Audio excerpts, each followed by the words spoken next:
AP మహిళల కోసం కూటమి ప్రభుత్వం ఎంతో ప్రతిష్టాత్మకంగా మరొక కొత్త పథకాన్ని తీసుకొస్తుంది. రాష్ట్రంలో ఆగస్టు 15 నుంచి స్త్రీ శక్తి పథకాన్ని ప్రారంభించబోతున్న చంద్రబాబు సర్కార్.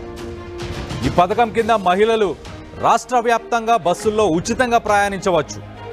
అయితే ఇందులో ఒక చిన్న మెలిక ఉంది. రాష్ట్ర వ్యాప్తంగా ఫ్రీ బస్సు సౌకర్యం ఉంది, కానీ ఆ ఒక్క రూట్లో మాత్రం మహిళలు టికెట్లు కొనాల్సిందే. ఆ రూట్లో బస్సుల్లో ఎలాంటి కార్డులు చూపెట్టినా ఫ్రీ బస్సు సౌకర్యం పనిచేయదని అధికారులు తేల్చి చెప్పారు. ఇంతకీ ఆ రూట్ ఏంటో ఒకసారి చూద్దాం.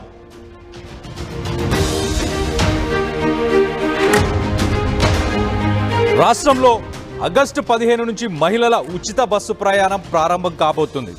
రాష్ట్ర వ్యాప్తంగా Palle Velugu, city ordinary, express, metro express బస్సుల్లో మహిళలు ఉచిత